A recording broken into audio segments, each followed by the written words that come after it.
I know. I am too old to be getting this worked up over a Netflix remake of a cartoon that came out when I was 11. But this is not just any cartoon. It's not like they're rebooting Jimmy Neutron and I'm pissed off about it. Avatar is a nearly perfect series. It's one I enjoyed a lot when I saw it as a kid, but rediscovering it as an adult actually blew my mind. It's a show that moved me to tears multiple times. It's something that the creators clearly put so much thought and care into getting every detail right, from the world building to the music. Now, for a long time, I thought it would be impossible to translate this world into live action, partly because of how intricate and beautiful the animation is, and partly because the last time they tried to do it, it was a fucking disaster. I've seen way too many people say in regards to the Netflix adaptation, hey, at least it's better than the movie. Yeah, I would hope it's better than one of the worst films ever made. You don't get points for that. Because of how goofy and awkward this movie looked, I assumed it just couldn't be done. That this world was simply unadaptable to live action. And in a lot of ways, Netflix proved me wrong. This show looks probably as good as a live-action Avatar could. I mean, nothing will ever truly compare to vibrant and fluid 2D animation, but the VFX team that worked on this did a really good job of making something that very easily could have looked dumb as shit look pretty realistic. Except for the airbending, I don't know what happened there. Yeah, a lot of the scenes are directed a little jarringly, and it's way too dark sometimes, but with what they were tasked with bringing to life here, I think they deserve a lot of credit. But it's funny to me that Netflix nailed the part that I thought couldn't be done well and messed up all of the stuff that should have been a slam dunk. Let's start with the pilot, because I started writing this video 10 minutes into the first episode. The pilot condenses the first 3 episodes of the animated series into one premiere, which on paper works really well. The end of episode 3 really is where the prologue ends. We've established the world, we've introduced the characters and a little bit of their backstories, and they're literally flying away from their past as they venture forth onto their journey. And while the very beginning of the show doesn't quite reach the heights that it eventually will, I think this is all paced really well and does a good job of doling out enough information to explain what's going on, while still having the restraint to hold on to some things that can be revealed when the time is right. We open on 2 of the 3 main characters, Sokka and Katara. We learn that they're siblings who live in the Southern Water Tribe. Katara is a waterbender, Sokka is not. He belittles her ability, they bicker for a bit, it escalates, and then Katara waterbends so hard that a 12-year-old bald kid falls out of an iceberg. Wait, that's not just any bald kid, that's the Avatar. No one's seen him in 100 years, what the hell? No time to stop and explain everything though, because they have inadvertently alerted a nearby Fire Nation ship of their presence. This is Prince Zuko and his uncle Iroh. They've been banished from their home and sent on a now 3-year quest to find the Avatar, a quest that may just be about to end. Some chaos ensues, a fight breaks out, but ultimately with the help of his new friends, Aang is able to escape Zuko, and the 3 of them fly into the sunset. Now that brings us to episode 3, and there is still a crucial piece of information that the showrunners have not yet revealed to Aang because they're waiting until the right moment. The gang heads to the air temple that Aang grew up in, a place where Sokka and Katara know is probably filled with dead airbenders, but they don't have the heart to break it to him. He's so cheerful and excited to just show them where he used to play with his friends. How do we tell this kid that everyone he knew and loved was murdered by the Fire Nation? Instead, they try to cheer him up and keep him distracted. We see a flashback of Aang's former life. He's talking to his friend and mentor Gyatso, someone who we can tell he clearly cared a lot about. Aang talks about how overwhelmed he is at the thought of being the Avatar, and Gyatso assures him that everything will be alright. We cut back, they keep exploring for a bit, they find Momo, a little pet to go with their big pet. Things are going great, until... oh shit. Firebenders? They were here? Gyatso. Oh man. Come on, Aang. Everything will be alright. Let's get out of here.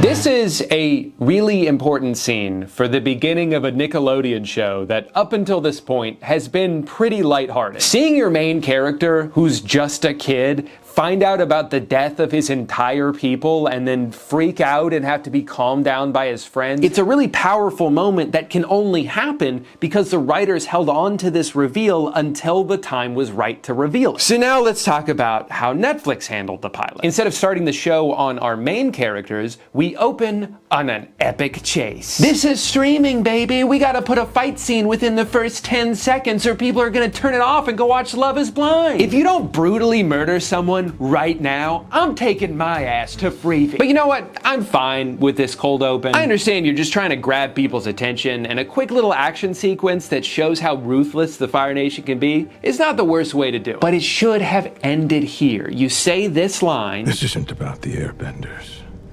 This is about one who lives among them. But the Avatar is yet to be revealed. Which is why we have to kill them all.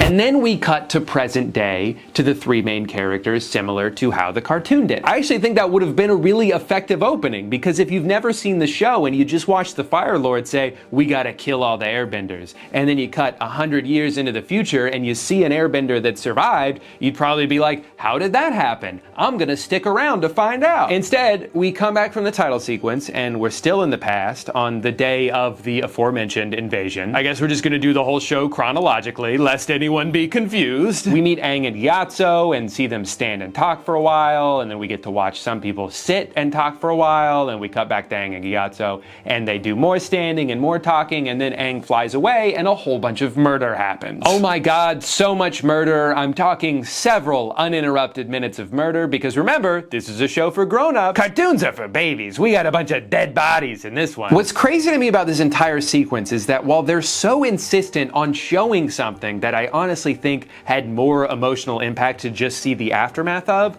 they make no attempt to show us any aspects of Aang's personality. I mean, don't get me wrong, the writers take the time to explain Aang's personality to us. He and Gyatso tell us all about him. I know who I am. I like to play airball and eat banana cakes and goof off with my friends. That's who I am. I feel bad for this kid because he seems like a very good actor, but the writers keep giving him lines that make it sound like he's about to burst into song. Monks don't even trust me to feed the baby bison, and I'm supposed to save the world? Why can't I just be a kid? But this isn't even the worst example of tell, don't show that they do in this episode. Remember I told you about how Aang finds out that all the airbenders are dead, how he stumbles upon the corpse of his former best friend, surrounded by all of the firebenders it took to take him down? Here's how they do it in this show. Most of them had just arrived for the Great Comet Festival. The Great Comet Festival. The last time that the Great Comet was seen in the sky was 100 years ago. Someone just tells him about it. Everyone in the village knows this story, but you don't. Just as you don't know that airbenders haven't been seen in generations, and that the Southern Air Temple was the first to fall, because you've been trapped in that ice this whole time. Gran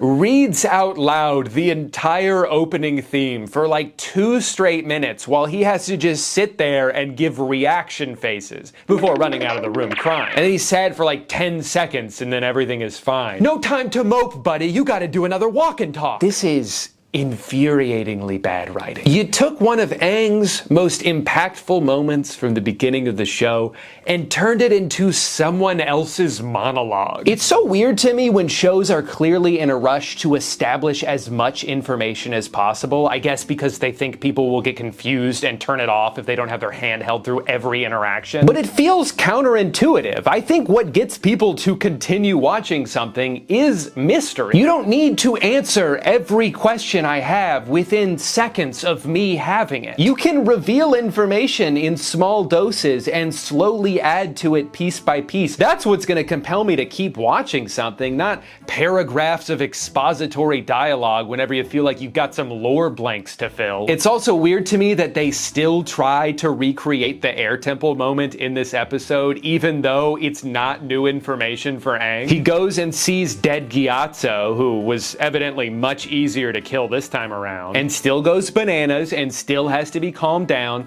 but it doesn't really make sense because he already knows about this. All my friends, They're all gone. It actually feels like kind of an overreaction considering he barely gave a shit about it earlier. Also in the original, Katara is the one to calm Aang down while he's in this state. She tells him that she knows what it's like to lose someone you love, but the world needs him and they're here to help no matter what. It's a great moment for the three of them because it gives closure to Aang's past while bridging the gap into this present journey they're about to go on. In this version, Katara just watches while we see a bunch of flashbacks from earlier in the episode, in case you were looking at your phone during that part. You are my friend. I really don't understand the obsession with Gyatso in this version. He is an important character, but more so as a memory for Aang, like a symbol of what he lost. He's not that relevant to the present day journey they're about to go on. What matters the most is their relationship. Their friendship is the foundation that this entire series is built on. So I think you're doing a huge disservice to that by taking interactions away from Katara and Sokka so you can give them to a guy who died 100 years ago. They do this multiple times in the show. They keep bringing Gyatso back instead of giving that valuable screen time to the more important characters. They even do this in the opening title scroll in the pilot episode. In the original, Katara is the one who does this voiceover, which kind of establishes the show as being from her point of view. And the very iconic lines she says at the end, But I believe Aang can save the world. actually tell us something about her. They tell us that she's optimistic and believes in her friends no matter what. So they actually manage to add characterization into a sequence that is at its core exposition. It's a very efficient use of dialogue. In the remake, they take this away from Katara so they can, again, give it to a character who died 100 years ago. And that's not even mentioning the fact that everything that's said in this version of the title sequence gets repeated multiple times throughout the episode. It's a very inefficient use of dialogue. The Avatar, the one person with the ability to master all four elements. The Avatar, the next master of all four elements. Only the Avatar, the one person who can master all four elements. Only the Avatar, master of all four elements. But when the world needed him most, he vanished. When the world needed the Avatar the most, he vanished. Episode 1 shouldn't feel as rushed at the end as it does. It's roughly the same runtime as the 3 episodes it's adapting, so it's not that they didn't have the time to tell the story, it's that they misused the time they had. They add in all this stuff that probably would have been better if it was just kept a mystery. They waste so much time repeating the same information just from different sources, and they replace interesting character development moments with vague mumbo-jumbo. Bending is about energy and balance. By feeling the energy around you, you can find balance. By finding balance, you can feel the energy. Aang, what the fuck are you talking about? Remember, energy is balance, which is energy, which is balance. Whoa, thanks, Aang. I'm water bending now. And I'm internet bending. Ooh.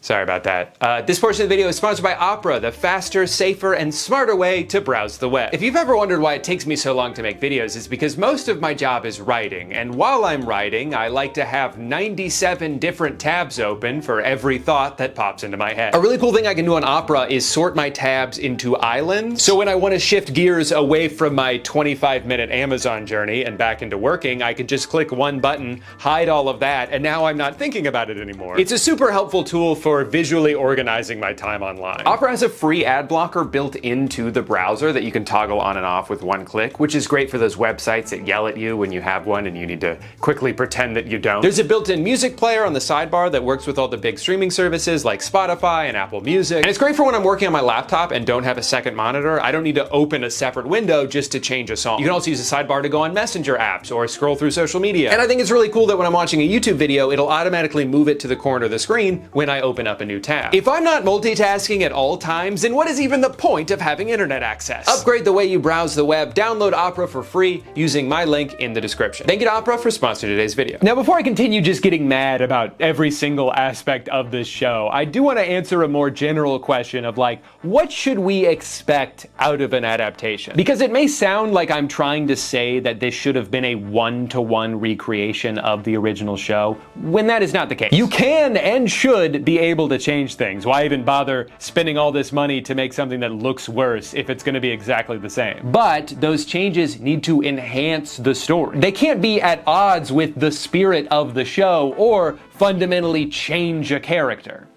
So that brings me to episode 2. In the months leading up to this show's release, I kept seeing aggregated quotes about it from cast members, from the creators, and every time I did, it made me a little bit less optimistic about what we were going to get. One of those quotes was how the creators of the show very nobly got rid of the sexism that Sokka had a little bit of at the beginning of the cartoon. Because that was 2005, and we're a lot smarter now. Obviously, I don't need to tell you that there are tons of movies and TV shows from 20 years ago that absolutely have not aged well. But I think you're missing the point if you try to lump this show in with those. Sokka is an overconfident but misguided teenage boy who grew up isolated from the rest of the world, where he has been tasked with being the sole leader and protector of his entire village. As a result, he begins the show with a pretty dated sense of what men and women should be expected to do. He's constantly making belittling remarks to his sister, he meets the warriors on Kyoshi Island and is relieved to see that they're just girls. Here's the thing though, the show is not glorifying his behavior. In fact, they're very much doing the opposite. Because you know what happens right after he says these things? He is immediately proven wrong. He underestimates Suki and the rest of the Kyoshi warriors, and they kick his ass. He's so embarrassed by this that he comes back with his tail between his legs and apologizes and begs to learn from them. It is meant to be a humiliating and humbling experience for him, one that also props up the women around him. It's vindicating for Katara, who's had to deal with this bullshit her whole life, and it establishes Suki as a badass. It's not unchecked. It's not something that the showrunners are celebrating. His misogyny is immediately met with repercussions. Are we really at a point where we can't even show a character on TV doing something morally disagreeable? Can audiences truly not understand the difference between a real-life human being expressing a shitty belief and that belief being portrayed in a piece of fiction? And look, I'm not here to die on the hill that you gotta keep the misogyny in the show, man. It was so funny. Like, there's other ways for the writers to show Sokka having a flaw that Suki can use to get a leg up on him. So what do they do instead? She walks in on him taking a bath and just fucking stands there staring at him with googly eyes. And then in their training scene together, they have to stop every 10 seconds because of all the sexual tension. Avoid it. We've avoided a lot of things by living the way we do. Jesus Christ. Do you see the point that I'm trying to make here? Instead of Suki being this cool and confident intellectual superior to Sokka, who always has the upper hand on him and is always able to shut him down whenever he tries to pull some shit, they decided to just make her so horny she can't function. I gotta say, it's a little ironic that in an attempt to remove sexism from the show, they actually took a more sexist approach to designing her character. They stripped away everything that made her who she was, made her absolutely obsess over Sokka, who doesn't do anything to earn it, and then they have the nerve to act morally superior to the original writers. Also, does anyone in this village respect privacy? Shaking my damn head. On the topic of absolutely destroying strong female characters, let's talk about Katara. Her entire arc in the show is just, man, I'm not so good at bending. And then Aang is like, yeah, you are. And she's like, huh, you're right. I'm actually the best. She is not given any personality whatsoever. Her entire existence is tied to her waterbending ability, which is not what made her such a great character in the cartoon. Instead of showing how fiery and passionate Katara can be, and how her optimism sometimes backfires because the world they're living in is so beaten down, and how she can be a great leader and friend to everyone around her, not just because she's strong, but because she's empathetic and brings out the best in people, they just made her real good at fighting, and that's it. You are a waterbender. That is who you have always been, and always will be. And she doesn't even need any help, because she's so talented. Always has been, in fact. I wasn't even really trying. It's just not an interesting choice when compared to how the original show handled her growth. They had this great episode early on where Katara gets jealous of Aang because he's the Avatar and everything just comes so easily to him. But what this showed about her character is that she desperately wants to be good at waterbending, will go to great lengths to be able to do it, and has to work twice as hard as Aang. So when we get to the end of the season and she does surpass him in skill, we know it's because she worked really hard to get there. And that is more admirable than her just being handed this power. I mean, literally handed. Gran just gives her this scroll that in the original show, she went to great lengths to steal. For Katara, her main motivation in season 1 is to get to the Northern Water Tribe so she can find someone to teach her waterbending, something she's always wanted but has never had access to because she's always been the only waterbender in her tribe. And then they finally get to the North Pole,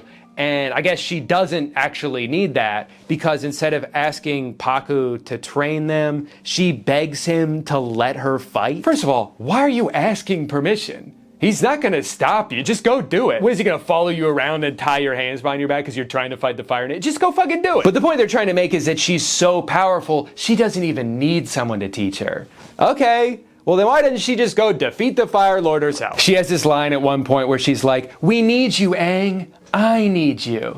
No, you don't. You don't seem to really need anyone. The fact that everything comes so easily to her makes it so there's no payoff at the end. It makes this line... You found a master, haven't you? You're looking at her. Kinda dumb, actually. All you did was read one scroll that your grandma gave you, and now you're a waterbending master? What a journey, huh? This story will be told for generations. They gave her zero depth in this show, and it's really frustrating. You may notice while watching this show that Netflix seems to have a fear of giving any of the main characters an unlikable trait. God forbid any of these children ever make a mistake or have a redemption arc. They need to start the show already perfect. That is such a boring way to write your characters. It's also a huge disservice to your actors by giving them nothing to work with. One of the foremost characteristics of Aang early on in the show is that he's still just a kid. He's a 12-year-old boy who has been given this overwhelming responsibility of saving the world. It's something that understandably scares the shit out of him, so much so that he runs away. That's how he ends up in the iceberg for 100 years. It's the inciting incident of the entire show. That guilt follows him, and it's a really important part of his growth. But Netflix seemed to be so concerned with having their main character make an incorrect decision that they changed the reason for him flying out into the middle of a storm to him just going for a stroll. You're right. Just needs to go up where things always make more sense. I gotta go up where things make more sense. The ground ain't so good for thinking. Don't worry, guys, it was just an accident. He wasn't avoiding responsibility because he's a child who wasn't ready for it yet. He was just getting some fresh air.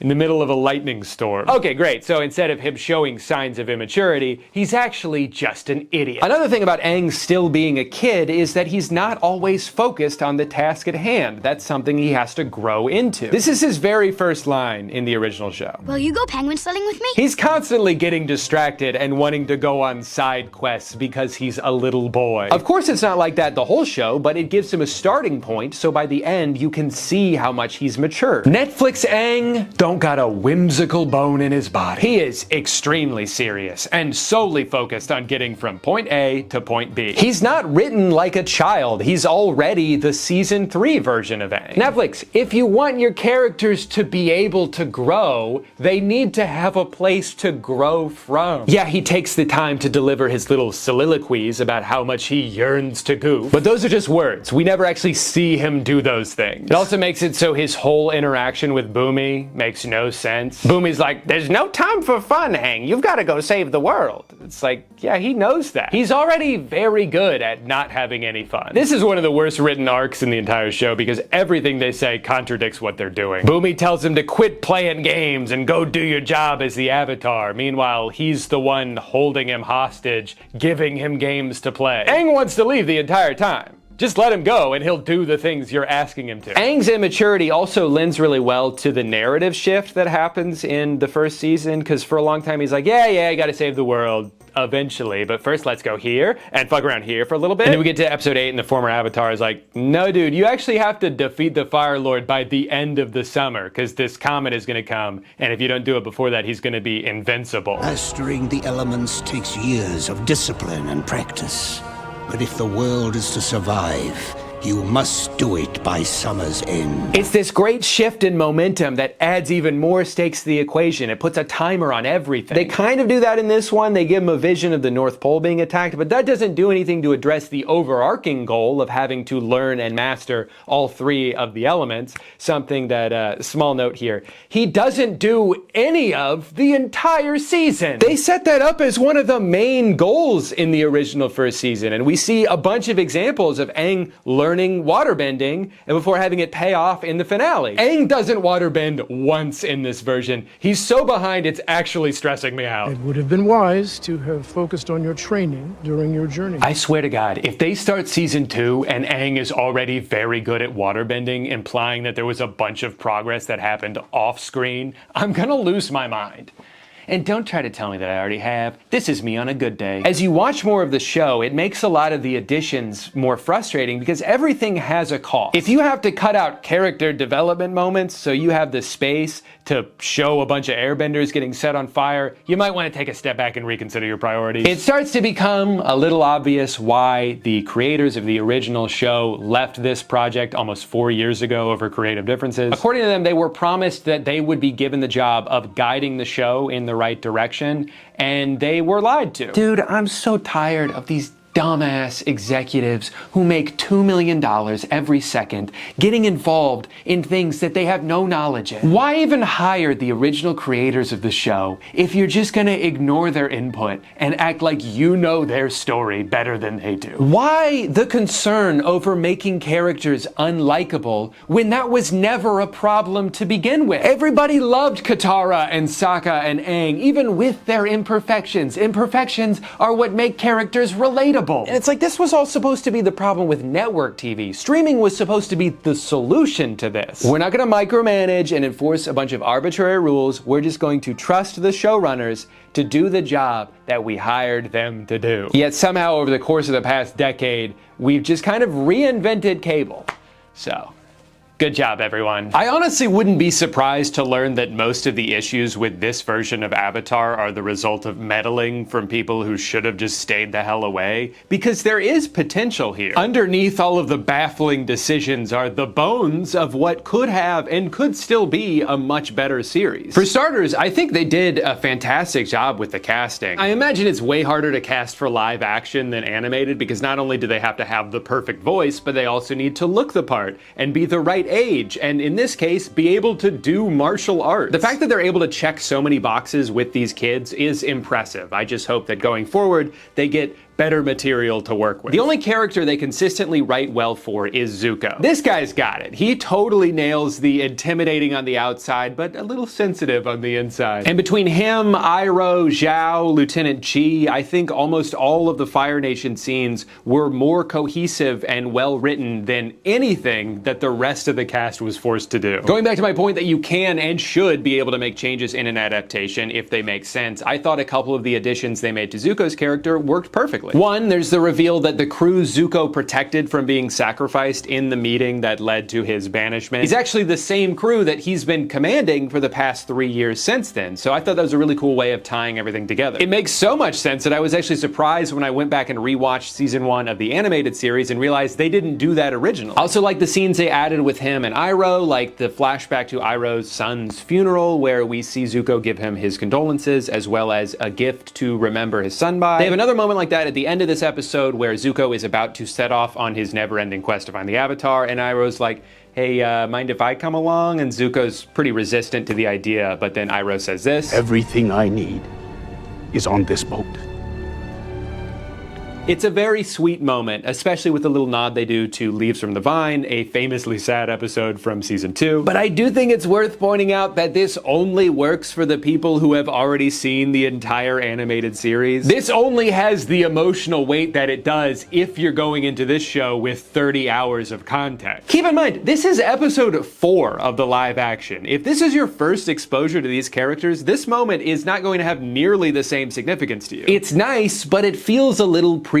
Netflix Avatar has an instant gratification problem where they don't want to set anything up that can be paid off later. They just want that payoff now. And I get that some of that was probably due to the uncertainty over whether they would even get a season 2 and 3. So they were trying to be as impactful as they can with this first season, but it's only going to make their job harder in the future. Like, where do you even go with some of these characters? There was one big change with Zuko that feels emblematic of the entire philosophy they approached this show with. There's an episode in season 1 of the cartoon called The Storm, where we see these juxtaposed flashbacks of Aang and Zuko's past, and we learn about the moments that sent them on the trajectories they're now on. For Aang, it's running away from home, and for Zuko, it's getting banished from home. He speaks out of turn in a war meeting and disrespects everyone in the room by saying they should come up with a better plan. Ozai does not appreciate this, and he tells Zuko that he's going to have to do an Agni Kai, aka a firebending duel. But when Zuko shows up, he is shocked to find out that it's not the general he's supposed to fight, it's his own dad. Zuko begs not to have to fight him. In fact, he outright refuses, but this only makes Ozai more angry. Zuko has now disrespected him twice, so he burns his face and tells him he cannot come back home until he finds the Avatar. The Netflix version plays out pretty similarly, but with one major difference. This time,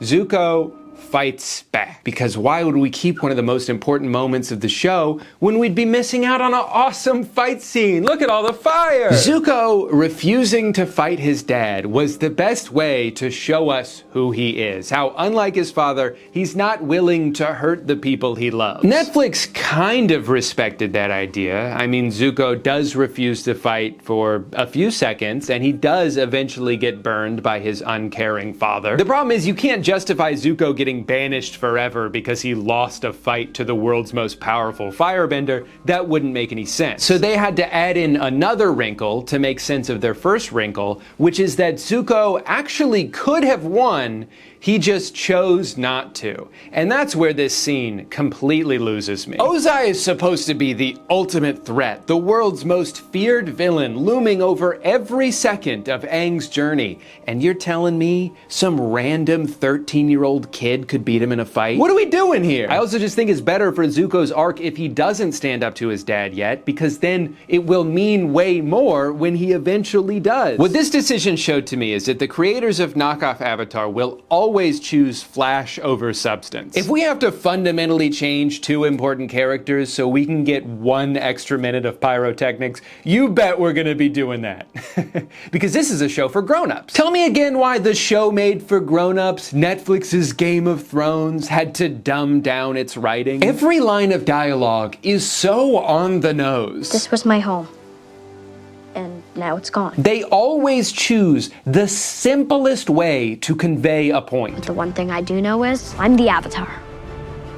And this is just the beginning. Oh, I get it. Because he's the Avatar, and this is the end of episode 1. Compare these 2 lines that serve the same function, and tell me which of these shows is made for babies. You will learn respect, and suffering will be your teacher. Compassion is a sign of weakness. Compassion is a sign of weakness. Compassion, it was weakness. The script feels like a first draft filled with a bunch of placeholders that just ended up holding that place forever. I think the moment that made me realize, oh, they truly don't give a shit about what they're doing here, is when they reused the same twist 3 times. So just like in the original, Zuko objects to the Fire Nation's plan to attack one place as a diversion so they can actually attack somewhere else. But then in the first episode, they added in this thing where the Fire Nation tricks the Earth Kingdom into thinking they're going to attack one place as a diversion so they could actually attack somewhere else. And then in the finale, it's revealed that the whole fight that just took place was, get this, a diversion so they could actually attack somewhere else. How is the rest of the world not catching on by now? They only have one strategy. The entire world will turn their attention to the Earthbenders. A masterful ruse, Your Highness. With the enemy's firepower focused on that diversion, we can launch pinning attacks here. A masterful ruse, Your Highness. Why attack the North at all? Distraction. The North was never the true target. A masterful ruse, Your Highness. Not only is that such lazy writing, but the last one doesn't even make sense. They attacked the Northern Water Tribe to distract them from Omashu, but both of those sieges happened over the course of one day. Even if they somehow knew it was happening because they got like an email about it, they still couldn't have gotten there in time to help. And it's not like the Earth Kingdom was distracted from Omashu because they were busy helping the Waterbenders. They weren't there. These two things have nothing to do with each other. This wasn't a diversion. You just did two attacks at the same time and one of them worked and one of them didn't. Also, did they not say in episode 4 that they knew Omashu was going to be attacked? Fire Nation forces are on the move. They'll be here by dawn. Why write in that they knew it was going to happen if you're going to make them so unprepared for it? You're under attack? We will be, but we will be ready. Is anyone in the writing room keeping track of things that they've said? I know some people are gonna watch this video and accuse me of just being a hater, but like, I didn't want to not like this show. Believe it or not, it's way more fun for me to like stuff than it is to not like stuff. I will root for success for this show and everyone involved. I got genuinely emotional watching the cast react to the news that they got picked up for 2 more seasons, and I didn't even like the first one. I'm just happy for them that they get to keep working on this. I think there's a lot of room to grow, and I'm happy that they're being given the opportunity to try and do that. I hope that the Netflix corporate overlords who pushed for all the changes that people are complaining about can listen to the criticism and realize that they're only making things worse by intervening. I don't think they're going to do that, but I will choose to be blindly optimistic until proven otherwise. At the end of the day, I would rather this show exist than not at all. It didn't cost me $100 million to make. All I had to do was watch it. Avatar is one of my favorite shows of all time, and even if the best thing about this adaptation is that it's convinced people to go back and discover the original series for the first time, I'll take. And if you are one of those people, welcome. Sorry I spoiled the first 20 episodes, but a lot more stuff happens after that. Season 2 is where everything goes up another level. They haven't even introduced Toph yet. They replace Admiral Zhao with Azula, and that's a huge upgrade. It gets so fucking good, man. If you haven't seen it yet, just go watch it. What are you waiting for this video to end? It already did.